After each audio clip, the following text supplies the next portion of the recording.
people. I'm Shelly Sanchez-Terrell, and this week we're going to talk about 10 speaking ideas with the mobile device. Now, I am coming to you today from London. Last week you had Jennifer Verschoor from Argentina, and I'm sure she did an excellent job. Now, the reason why it's a mobile device is because I'm going to talk about different types of things. So you can use apps, or you can use a regular cell phone, or you can use an iPod. Some of these activities you'll be able to do different things. Oh, sorry, Marina, can you hear me okay? And sometimes the recording's a little bit better. You can find all the links if you go to http bit.ly ELT links, and you have to capitalize all of it except for the S. And it is case sensitive, so you can click that link and you'll find this presentation shortly, probably in a week or so. So it's great to be with you today. First thing I want to do is kind of like ask you a question, which is, what is one of the first communication toys you play with as a kid? So think about all the toys that you play with. Yes, exactly. Tin cans, a telephone, a phone. And I love this picture right here because if you look at the picture, you can see this little girl. And they just took her in action of her playing with a cell phone. And kids, if you look at them, a lot of the kids, they want to play with cell phones. I was at lunch the other day with some friends, and he was telling me that his daughter always grabs for his cell phone. But the reason why this is so kind of important is because it's one of the ways that kids really believe they can connect. And the thing about a cell phone is it's so ingrained in society that all of us know how to use a cell phone. And I'm not talking about necessarily a smartphone, but a cell phone. And Ella's saying here, she's confirming it. She says her 1-year-old niece does that as well. So I'm going to show you some standard apps that are offline. In other words, you don't need the internet for this. Your iPod, your cell phone, even a regular cell phone that is an old phone, that isn't a smartphone. We usually have these kind of standard apps, and these apps are note-taking, texting, video recording, photo capturing, or audio recording. Now, not all of your phones will have that, but the majority of phones these days do come with this. This is kind of standard when you buy a phone, and it doesn't have to be like Android or something like that, or an iPhone.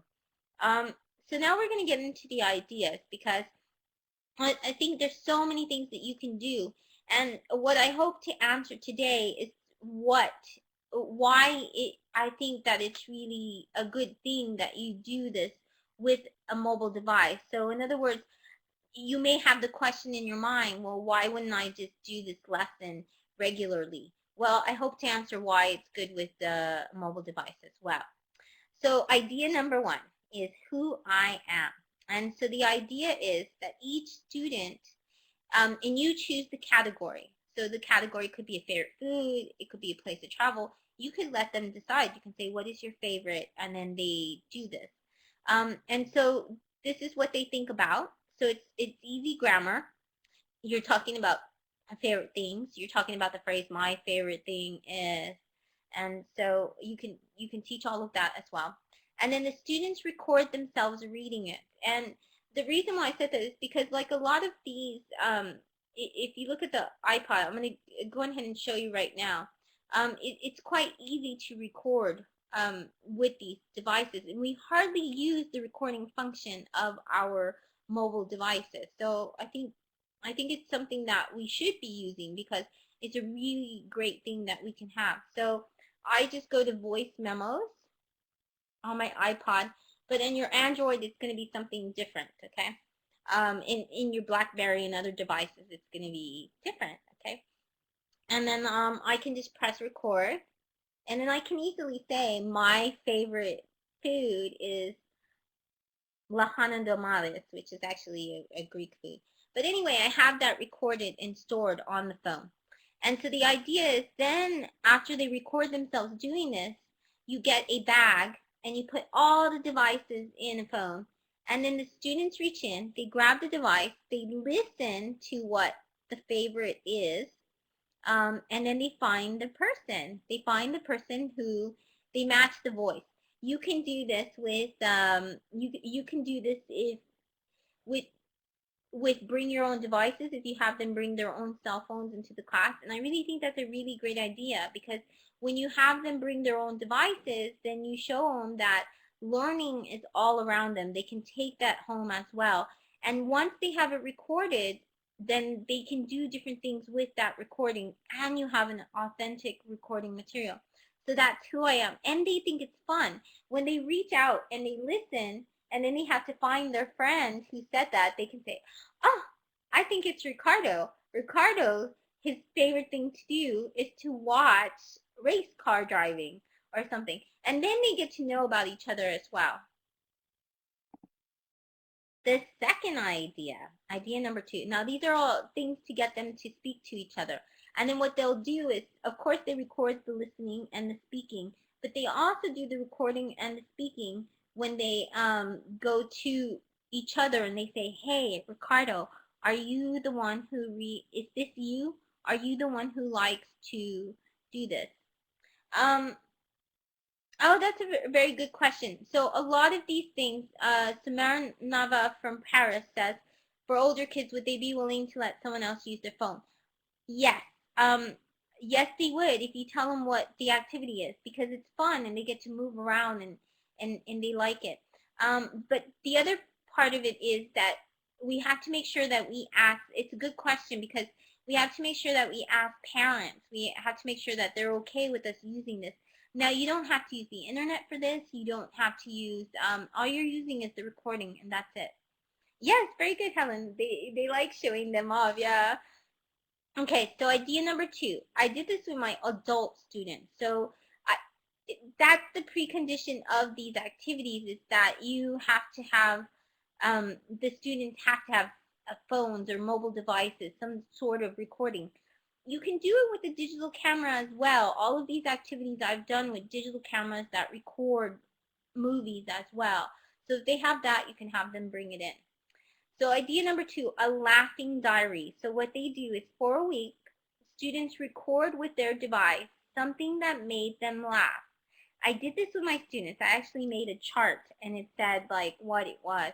But the good thing is you're getting them to do homework, and it's disguised because they don't realize that they're doing homework, but they have to do this outside of class.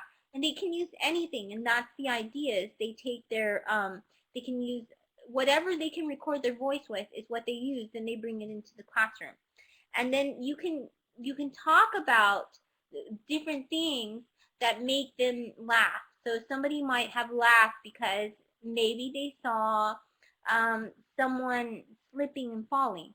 Maybe somebody laughed because somebody told a joke. And then you can get to know each other and you talk about laughter in general. And the kids really like that, doing that as well. But adult students, I did it with the adult students and they love that. Idea number 3, the ills of society. And you saw Chia Swan earlier, and Chia submitted this idea because this is what she did with her students. So what Chia said to do was, she had her students take pictures or videos of ills that they see of society. Hi, Lou. Lou, you might see, hi, Shirley. You guys might recognize Matzia, Anna Maria Colt, and Matzia here. But so what they do is they take pictures or videos of ills of their society from their phone or maybe their digital camera. If they don't have a phone, that's fine. And then they share this in class and discuss. So Chia was saying that with her students, someone took a picture of somebody throwing up because they were drunk, and then they talked about this. Another person took one of litter or trash. So they pinpoint things outside of their society and it makes them think about it. So it's a really good activity, I think, that gives reflection as well. And then they talk about it. And it leads to some great discussion. One type of thing that helps others, that others are shocked about, they'll talk for hours about it. So it really spurs discussion as well. Helen, that's a good question. So Helen says, how do they share them on Facebook or something? You can break them up. If you have a small enough class, like I've had classes of 10. So if I have classes of 10, we show each other. Each person takes a turn, and then we discuss it. But the other way you can do it, I've had larger classes as well. I've taught up to like 100 students in a class.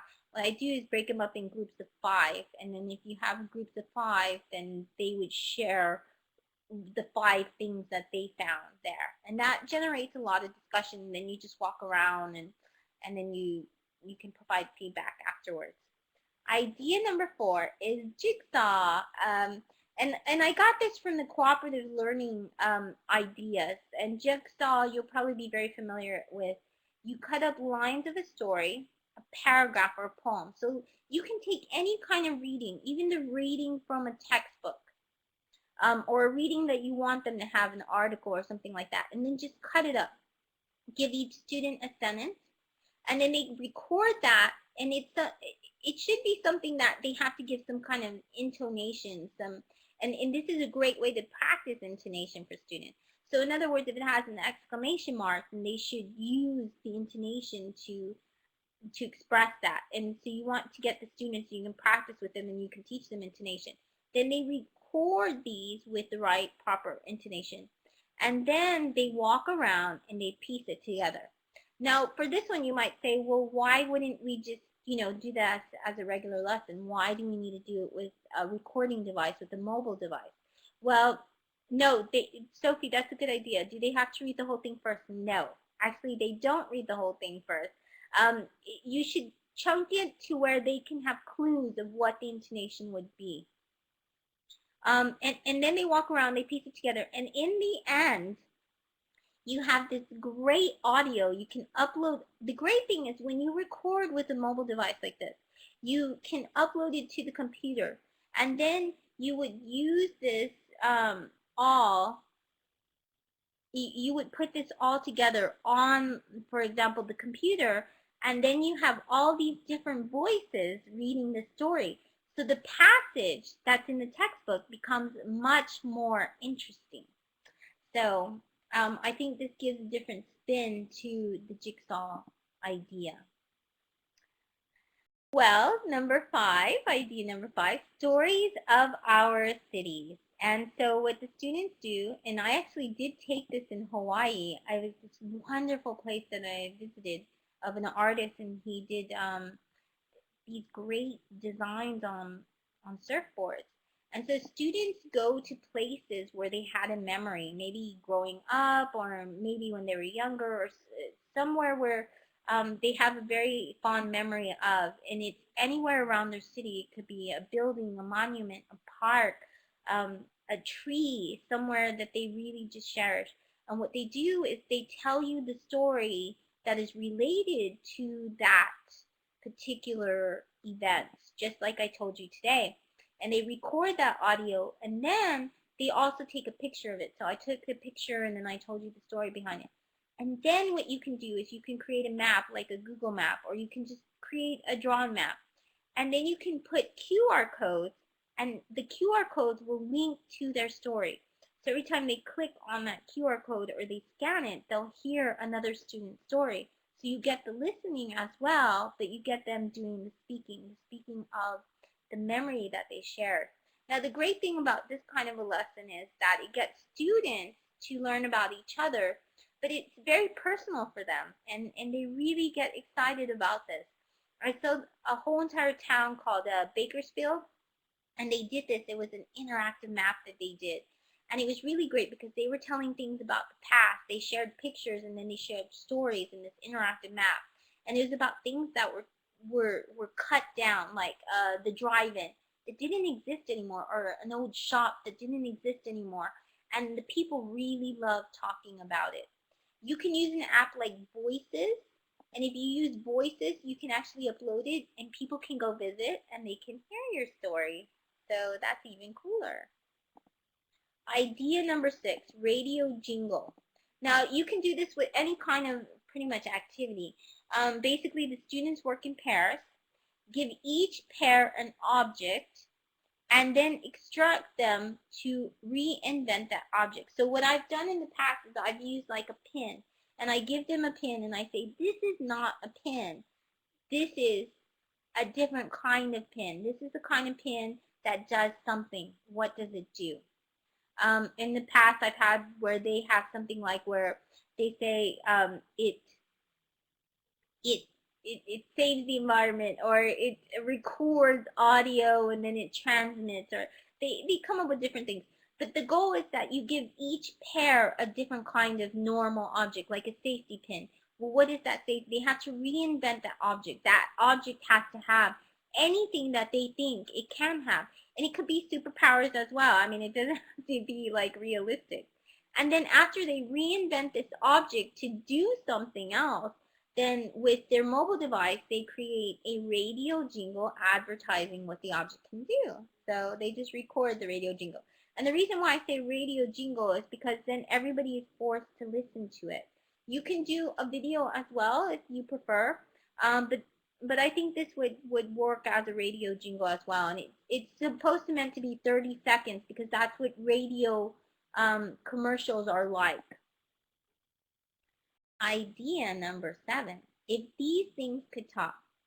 So on this one, students will walk outside, and they go outside and they take pictures of trash. And I like this idea because then the students have to reflect on something that's important, which is recycling. And what they do is they might see something like this can here that's in the picture, and then they take a picture of it, and then they can use something like the Photobabble app. It's a free, and I'll share with you these apps afterwards. But they can do the Photobabble app, or they can do StoryKit, and these are free apps. And then they walk outside, they take the picture, and they can add audio to the picture, and they're supposed to pretend that they're that piece of trash, and they have to record stories of how they imagine they got there. So for example, they would say something like, oh, Helen, you said there's no Photobabble for Android. Oh, well, I'll show you some Android apps. They're really good. They can do this though with AudioBoo, and AudioBoo is an Android, and it's also on the iPhone, and it's also on Windows Live and BlackBerry, I believe. So what they do is they take a picture of this tin can, and then they say, I am a tin can. The way that I got here was that my owner, I was happy on a shelf, and then so they have to make up the story of when, of how they got to point A to B. But the good thing is they start reflecting on, littering and the habits of people, so it teaches them a lesson as well. And I think it's interesting to hear the kind of stories that they create with this. Number 8, guess the place. So each student records the sound of something they hear in the environment. A bird, leaves, rain, the wind, whatever a car honking, hitting a rock, anything that they hear outside. And then you put all the devices in a bag. Or alternately, you can upload all of these on a computer and play them. That's fine. Whatever works for you. And with all of these, you can do that. You can always upload them to one computer and you can play them for the whole class. I like to put devices in a bag because it really is fun. The kids like to grab things out of bags and hear them. And then so they guess what and where. They say, oh, I think that's a bird. And then you can talk about that. You can elicit these kind of questions like, is it a bird? What kind of bird? Is it a mockingbird? Is it? And then so they talk about it. Oh, who do you think, and then you can have the person who comes into here. And then you can say, you can ask questions like, well, where were they? Were they in a park? Where it was this bird outside the house?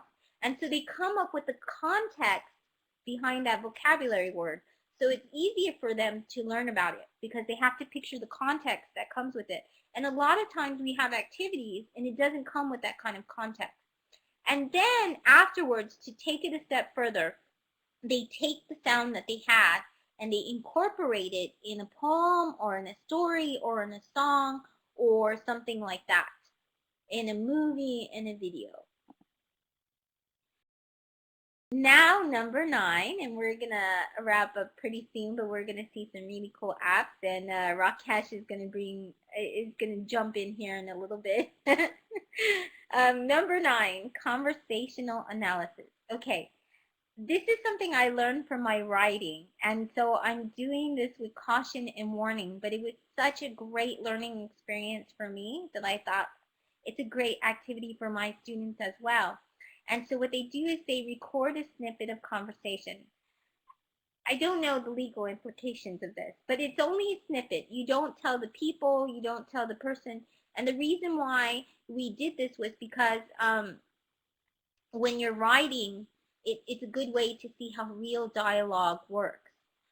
You're able to see real conversation, real language. And so for students, I think this is really important too, because in the textbook, you don't get, when you get the gap fills and when you get dialogue, it's not real conversation. It's not conversation that you get if you recorded it from a bus or something. And so, or if you're on the tube and you're sitting there, so just a snippet, and you want to make sure that you guide them and you tell them it can't have curse words. It can't be anything like really personal or shocking. They may want to say at the beginning, they can do things. They can say, hey, we're going to be at this event. Do you mind if I record a conversation I have at some point with you? And then after they do that, then the rest of the students analyze the what, where, when of the conversation. And then they can go a step further and they can make stories about that. They can say different kinds of stories that relate to that conversation, but they hear a real dialogue. Now there's Tyson Seberg, and he has done something on I think it's 4ca.com or 4cc.ca, and he has authentic ones as well. And he's at Seburnt on Twitter, and you can follow him, and he has authentic conversations as well. But I think it's good if the students record it themselves, and then they can analyze that dialogue for themselves, and they can break down the language of it, and they like it because it's really interesting. It's kind of like snooping in a way. The other one is number 10, and this is submitted by Adam Beeler, who's here, and as well. And Adam says, and let me give you his Twitter handle. It's at Beeler81. He has this great idea.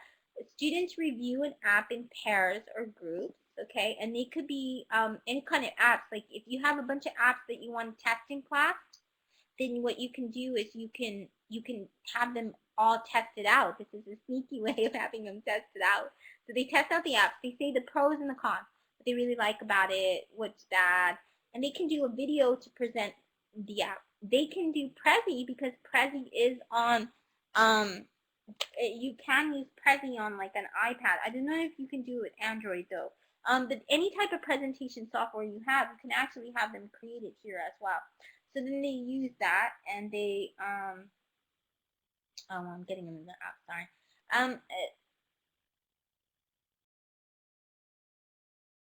Sorry. Okay, so then they do that, and then they can create a presentation and say the goods. And yes, you can change things on a Prezi using an iPad, Chris. It's really cool. And then you can do collaborative things. So they can do it on their computers because not all students are going to have this. So they can do it on the computer and they can change it and they can collaborate together in real time. And then they can present this, the review. And then optional, have students create their own app. Now there are lots of places now where you can do drag and drop to create your own app, and it's free. And then what you can do, I have actually a really good app that kids did create, and it's based on the Mouth Off app, and I'll show you this one. It's pretty good. This one is called Casey Mouth Off, and this is all from kids in the school, and I'll show you what that looks like as soon as it loads off. This one's kind of nice. Okay, so this is the Casey Mouth Off app. Oh, I don't know if you can see it because it might be too bright. Hold on. Oh, you can see the mouth now. You see me talking with the mouth. You can kind of see me talking with the mouth here. Kids did this. They drew these. Okay, I'm gonna show it to you in a little bit. There's the one afterwards. So they can invent their own app. And that was an example of an app that kids did invent. They just colored it. That's it. And then they just made the mouth move. And this was their app. And they use the proceeds from that because they have advertisements and stuff like that. They use it to help buy materials for their schools to get it equipped with technology and stuff. So the kids, it is very possible for them to create apps these days. And if you put free app maker, then you can find all sorts of them. For the Android especially, is really good for apps, and you can put it on the market and stuff like that. So now I'm going to tell you about a few apps that I think are really good for students as well, and I'll demonstrate a few. You have Puppet Pals, you have Sock Puppets. I think I've shown you guys Sock Puppets in the past, but it's always one of my favorite ones. And it's a clear winner. Every time I've used this with students in Turkey, Greece, Brazil, the UK, and they love it. They absolutely love this app. So I will show it to you really quick, in case you haven't seen it the 100 times that I have shown it. This is the Sock Puppets app, and I have it on my I have it here on my iPad. It also comes on the iPod, so you can do this as well. Okay, so this is what it looks like when you do use it. So I'm going to play it for you.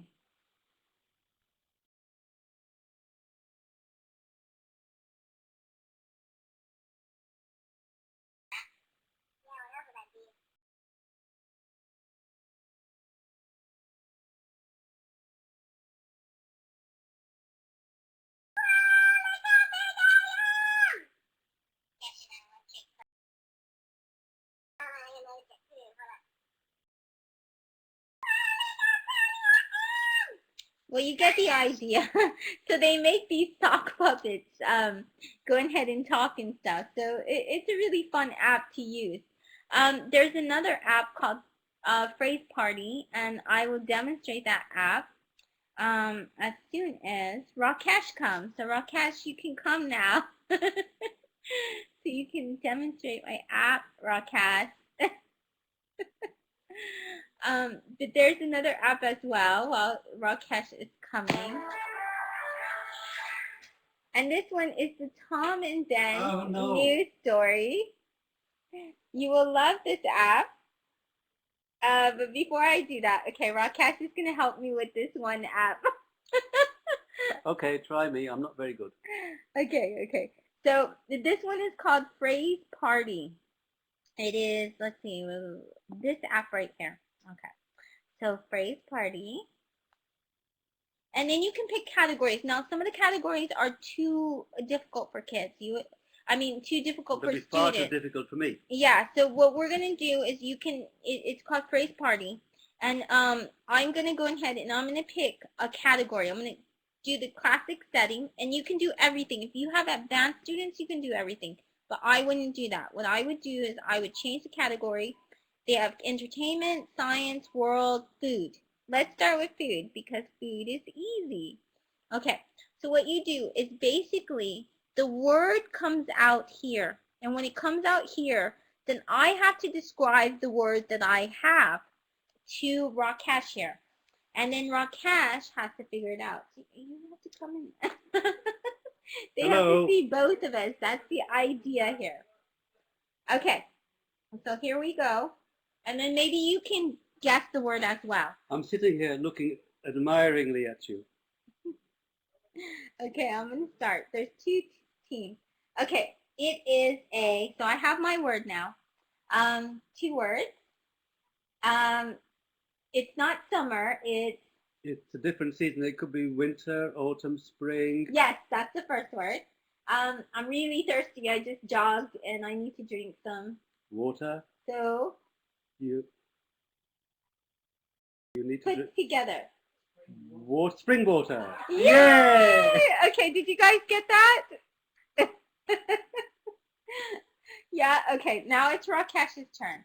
Okay, so see, it helps. Oh, and then you can see here. You can put it on a timer if they're more advanced. But they just guessed spring water. Okay, So now Rakesh's turn. And you can just shake it, and if you shake it, then it comes up with the next word. Okay, it's not flat, it's Curvy. no, Everest. Round. Everest. What's Everest? Mountain. Mountain. And mountain, think of water, but not in the form of water. Mountain glacier. No, small word. Mountain river. No, 3 letters. Mountain peak. Oh, no, wait. It's to do with water and weather and climate. Mountain air. No. Mountain, what can you find in the clouds or under the clouds? Mount with 3 letters? 3 letters. Your first letter is D. Mountain Dew! Yeah. Mountain Dew! Okay. See, so you can practice the vocabulary and get them to talk as well. Do it again. Right? And I'm not going to do it again. Oh, it's already towards the end of this. Thank you, Shelley. Thank you, Rakesh. You did a good job clapping your hands. And here are some other really great ones as well. You have voices, show me, mouth off. Now all of this will be loaded, so you don't have to worry about downloading it. Just go to the bit.ly links, and then you'll see all this. Now I do want to show you one more, which is this, which is my new favorite for kids.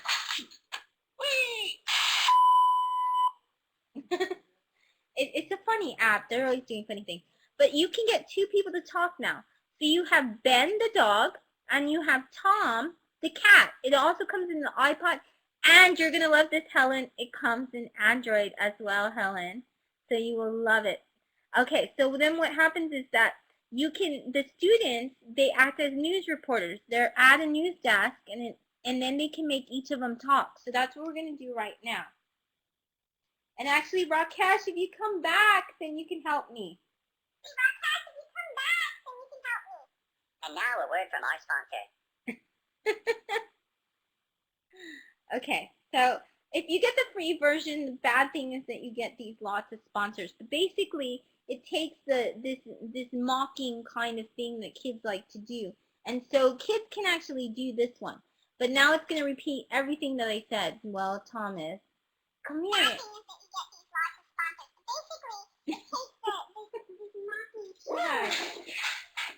Okay, so I made him check. Okay, so now I'm going to have Rakesh come. Okay, so now I'm going to have... What did it do? Okay. So you're going to be the dog. I'm going to be the dog. So just Tom and Dan.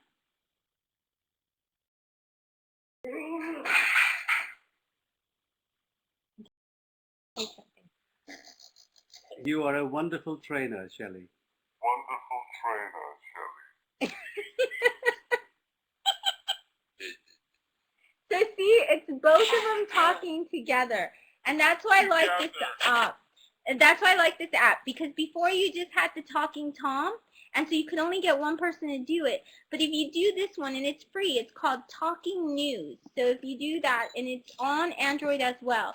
But you can also do a search for Talking Ben and Tom, and you'll find it as well. And they can report news stories with it, or they can report anything, like maybe if they did a class report, or they were summarizing something. So if you have something where it's a difficult reading and they want to summarize the good points of it, you could do it with, for example, literature circles, where each of them is reading a different book, or maybe they're reading a different article. Then they can come together as pairs and they can summarize with this app.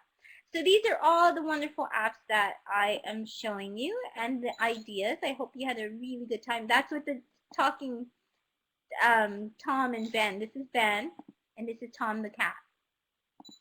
And that's it. So I hope you go away with some really great ideas today. Thank you for joining us, and you can find all of this later on. I would check on Monday.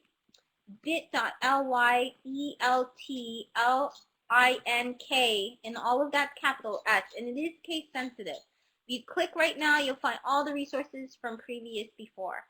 If you have any questions, you're more than welcome to ask right now. Thank you so much. And Ben, would you like to talk? Oh wait, was that Marcus? Or did Marcus leave? Oh, it looked like Marcus wanted to talk. Oh, Ed! Hi, Ed! Oh, thank you all very much. I will enjoy it.